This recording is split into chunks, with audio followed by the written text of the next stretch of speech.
the longest 15 seconds on record? Some red, white, and blue. Hmm? Red, white, and blue. Hello, my name is Paul Ellis, and this is Fast Talk. It's hard to know what to say about this week's guest because so much has been said about him.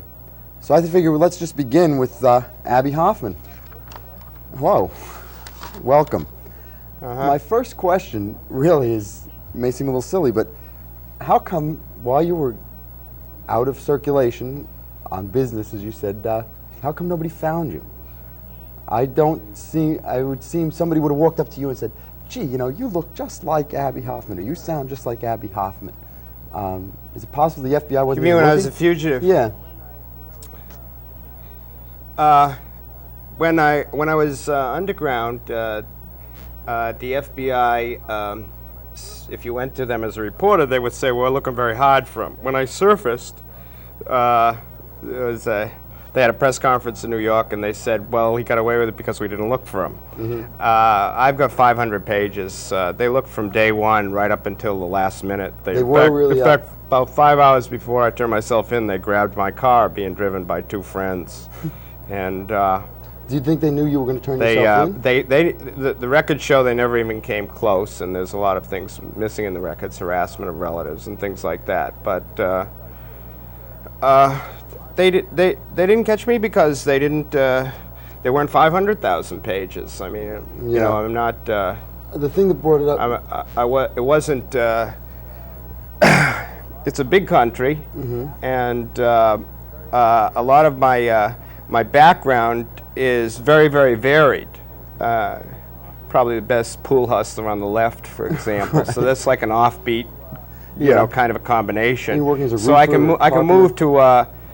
can move through all different levels of the society and through other societies and change my appearance. And I was at it 24 hours a day. I was aware of what the stakes were and like deers at deer season, like a deer in deer season. Very much like a. I always thought of myself that way, and I would picture myself walking through the streets of New York, which were particularly dangerous because the people in New York City are very alert. You always have the feeling everybody's looking at everybody constantly, and I always had the feeling that my ears were actually, you know, growing like an animal's. That there would be a certain stiffness that you associate with the deer who's about to be. In the forest. I always got the feeling that the new left. I don't recommend this for a lifestyle. They're going to make a movie of this someday, and I'm afraid little kiddies are going to say, "Mommy, when I grow up, can I be a fugitive?" It's not a. It's a very dangerous and mentally very taxing kind of an experience. I always got a feeling that the movement, the revolutionaries, were a pet peeve of J. Edgar Hoover, and once he was gone, it kind of got put on a second shelf, or, you know, that it was something, because all the weather people, I mean, all of a sudden there's a Brinks robbery and they catch every weatherman that's out there. Why couldn't they start dragging them in beforehand, if you know what I mean? Well,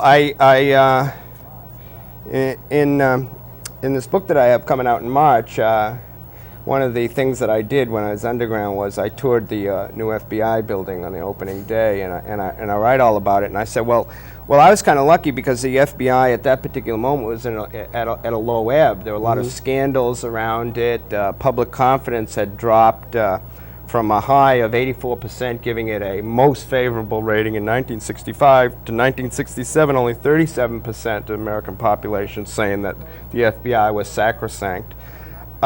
So they were, you know, not prone to use illegal means.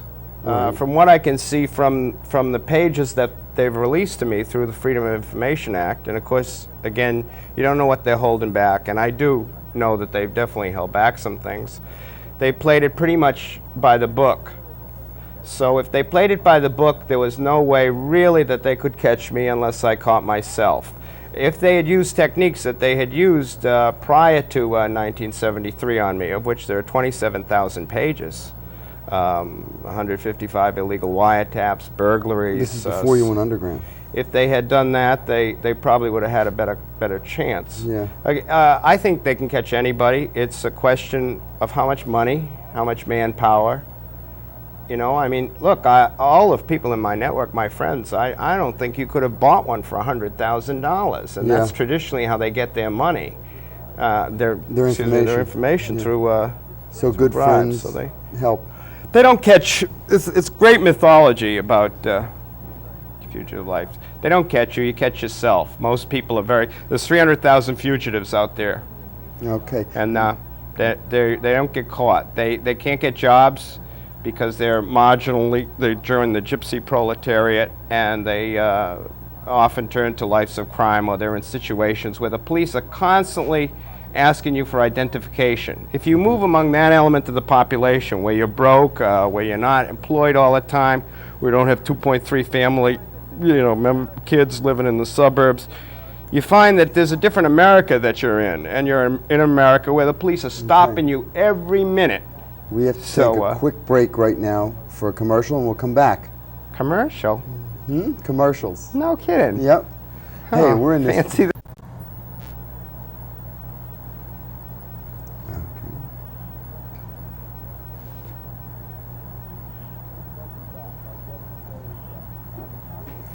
Welcome back. Our guest today is Abbie Hoffman, and I wanted to ask you, you're presently in jail, not now at the moment, but you have to report back, and out on a release doing work with a drug rehabilitation. Yes? Is that what you do? Yes, I'm in a minimum security prison called Edgecombe, and nearing my parole date, and I for the past 7 months, I've been in this work release program. With Veritas? Veritas, yeah, it's a drug addiction center in the Midtown Manhattan. Why Veritas? Was that your choosing, or is that the court said go there? I still consider myself primarily an organizer and an activist. When I was sent upstate to prison and got transferred to the work release program, the press, especially Wingo and Zingo, went absolutely crazy in terms of talking about abolishing the whole program because Abbie got on it. Abbie walks. He's pulled off some escape. He doesn't belong in there. I was about 200% qualified for the program, and they didn't understand it. And certain reactionary legislators try to use that to try and knock out an already controversial Why waste program. Your talent somewhere So sitting up there? I said, look, I don't want to just go to work for my publisher where I can make 5 times the money I'm making. I'm not going to take a job. I mean, I had the biggest want ad probably in New York City history. Everybody knew I needed a job. You know, so I was bombarded. I had about 3 dozen offers. But I wanted to pick a job that would reflect well on the work release program because through some quirk, I was now in a situation where I had to defend a hunk of the prison system. I wasn't going to let this program be destroyed. That's a good portion of the prison system. It's a good part of it. It's something that they're doing that's positive. You feel? I've been in several jails and prisons throughout the during my times in the civil rights movement in the South, the anti-war movement. The only ray of sanity that I see in a horrible, very screwed up system is a work release program, and so I want to reflect it in a good light. So I do this job and I take it seriously. And I was trained as a psychologist before I became a movement activist, and so I am concerned about the heroin problem, its relation to crime in the city. And I think it's I can make a contribution. I think it's strange though.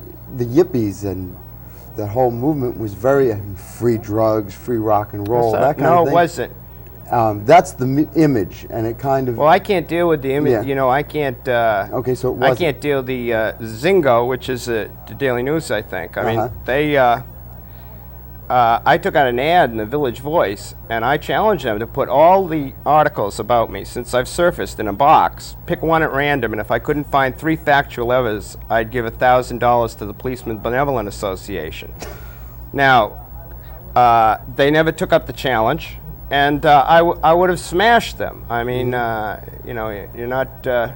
It is. You're not going to get a fact. You're not going to get a kind of a position. That's a very broad stroke. The yippies and myself, let's say, on the Lower East Side of Manhattan, we were the people that was setting up bad trip centers. If you read Woodstock Nation, you see that me and my friends were setting up the tents to take care of all the people with the bad trips. Right. There's no contradiction. My own opinion on drugs is pretty libertarian, even now. It'd be much more to my advantage to come on and do a John Phillips. Right, yeah, I was going to ask you. Staring down at the parole Right. board. But it's not the truth about drugs. There's 400,000 drugs in America. America is a drug culture.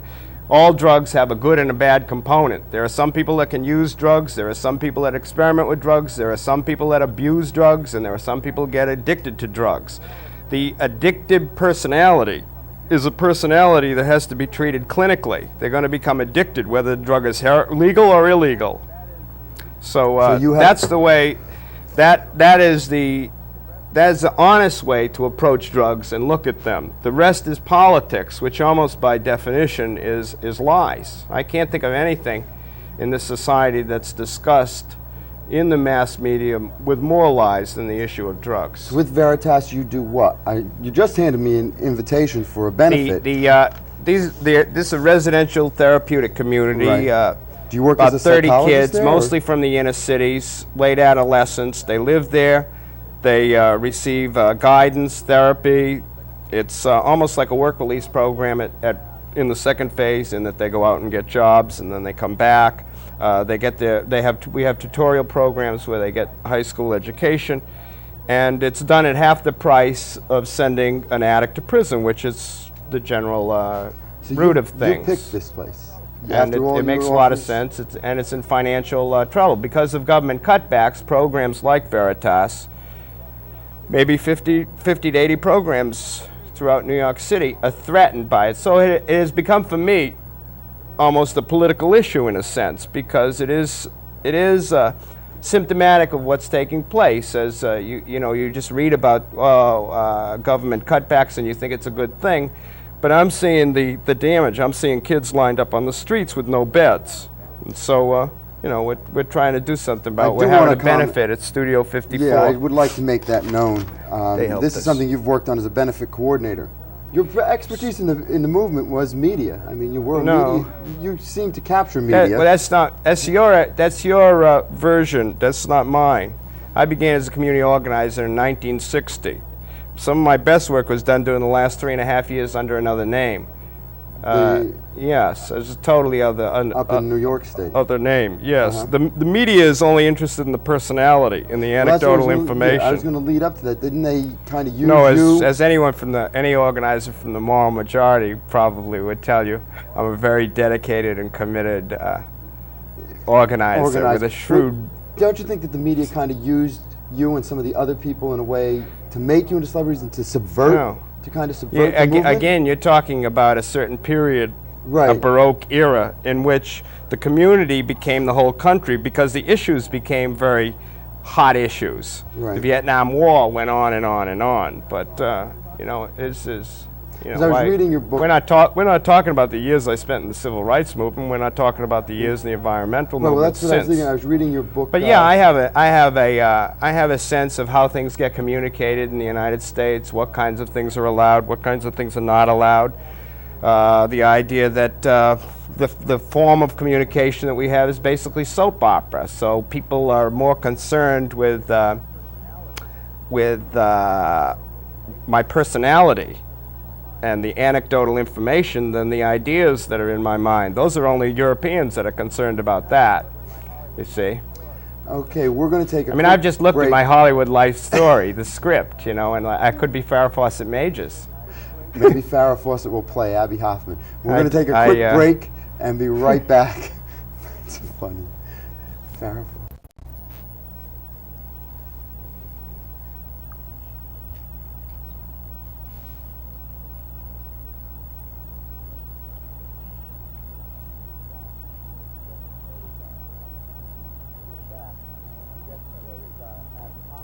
We're back. Our guest today is Abbie Hoffman. I want to start asking you a real question. Can I ask a question? All right, what's your question? This is cable TV, isn't it? Yeah, right. What's your question? How come all the questions are the same as main TV? Well, let's ask this question. Why do we have to dwell on the entertaining aspect? Okay, let's dwell on something a little. The anecdotals. Okay, let's talk about this then. the 60s was a period of, supposedly a period of sharing and caring and that kind of, and trying to draw that out. It seems that we've been left with a lot different. We get the selfish 70s, and I don't know what the 80s are going to bring, but from Steele's book, it became obvious, people didn't seem to care. They were ripping off Bell Telephone, and what's left is that they're going to rip off each other. I think that the 80s is set up for a very selfish group of people. I mean, what do you think about that? What do you have to say about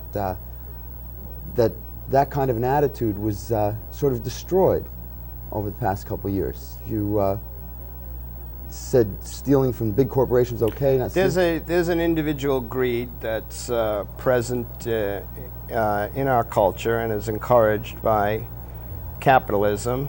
Yeah. Greed and success and personal well, you even mentioned it in your achievement book, of a certain kind is encouraged. So, there was, in the period of the 60s, there was some idealism, but in a sense there was a lot of self-interest was involved. People were fighting for their own rights, just like in a way now other segments of the society are fighting for their own rights. People were fighting for their own rights in respect. They didn't want to go to the war and die, young people. Right, but they were fighting it in some sort of respect to group. Now it's almost, when do I get my condominium? How do I get my next vacation? Where do I get my next $80,000 a year job? It seems to be much more, I don't think the revolution has left that much of any good, to be perfectly frank. I don't see, I was there, I was involved in it, but I don't see that much was left. Well, you mentioned your book with Isaac Haber and 4K trying to get their rights. If you were there, the ones that were there, if you read a book called The Woodstock Census, the people that were there as political activists, by and large, are still today political activists and consider themselves unchanged in the sense that their basic attitudes, their critique of the society is the same. The ones who wore the clothes. Right, there were a lot there for the fun. Well, if they were there for the fun. The fun, the dope, the games. You can find fun in lots of ways. Sure. So where does that take you they've gone away. But I don't think, I think the activists stayed there. So in a sense, the mythology of decadism, the 60s, because you're not really referring to the 60s. You're referring. One reporter asked me the same kind of question. I said, "When were the 60s?" He said, 1968 to 72. You see, we're not talking. We're not talking about the whole period. No. We're not talking about. True. You're just talking about a state of mind and consciousness, and you think that state of mind has shifted. There are a lot of reasons for that. One is that those people have grown up, so that the issues of child rearing, the issues of people that are 35 and 40 are not the same issues that are concerns of people who are 18, 20, and 22. The changing issues of how human beings relate to another, the changing economic situation. Back in the 60s, movement wages were $40 a week, and people could have Chinese food on Friday night, and they could live 5 or 6 in a room in New York City, and they could manage that. They could make decisions on a very moral basis about going, like a reporter, going to his editor and saying, "You wrote that story bad. That isn't what I saw. I'm quitting." And then they could work, for, now they don't tend to make those decisions. There are economic conditions that are very different in the society. To say there's no activism is, I can counteract that with a number of evidence. The issues have changed. Right. Well, there's certainly so there's not the war in Vietnam. We're not lacking issues. We're not lacking things to be active about. We have everything from, you can go from South America all the way across the globe. You've got some war you can pick on. Seems to me that people are more ready to accept any leader at this point than they were. We're talking about a leaderless organization at one time. It seems to me that people are ready. They'll listen to anybody. Well, that was one of the naive aspects of the era. The idea that there were no leaders, because if for no other reason, the government is going to create leaders, and there are going to be leaders. It's a question. The question is whether the leaders are in touch and expressing the feelings of the rank and file, a leader like Lech Walesa, or whether they're removed from that, a leader like Ronald Reagan. Well, but it seems to me that people are ready to listen to Ronald Reagan no matter how far removed he is from. He seems to have much more control, much more power than Lyndon Johnson. We're ready to do battle with Lyndon Johnson. You ready to do battle with Ronald Reagan? People ready to go out in the streets, even with Nixon, they were ready to go to the streets. The United States, in its 205-year history, has sent military troops abroad about 196 times. Since the Vietnam War, except for the 8 soldiers that unfortunately were sent to Iran in what I consider a feudal death, the troops have not been sent out. They haven't gone to Nicaragua. They haven't gone en masse to Iran. They haven't gone to Angola. Before Vietnam, this would have happened.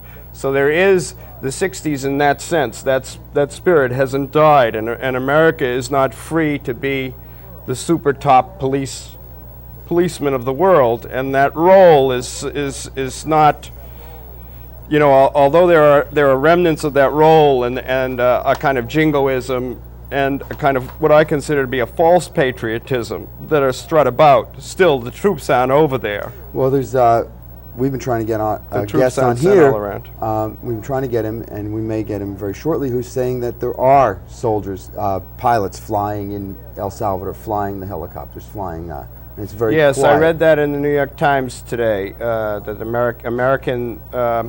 American advisor was seen on the ground. I have no doubt that's true. Sure. That may not be that far off that the troops go back. No, out. it's not the same.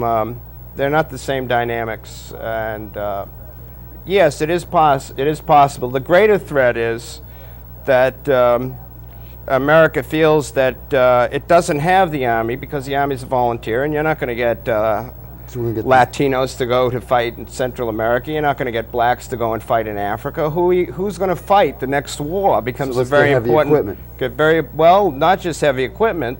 If you can't get surrogate soldiers from the other countries, then you rely on your nuclear capabilities. Once you introduce the concept of limited nuclear war, you see, and you start talking about that as a viable alternative, you've created a very, very, very dangerous type of situation, as obviously the Europeans sense. Yeah, you said something in the break about Europeans, or just before the break. Europeans don't ask these questions. Europeans don't want to know this. What did you mean by that? Europeans? I know. I guess it's an inner urge that I hope that cable TV will become a little more educational and less kind of mainstream prime time.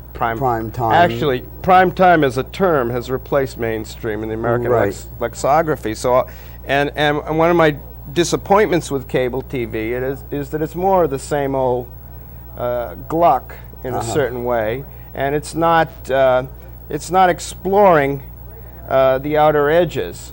There's a great American mythology that the truth and beauty and all that's just and right lie in the center, firmly anchored like the hole in the donut.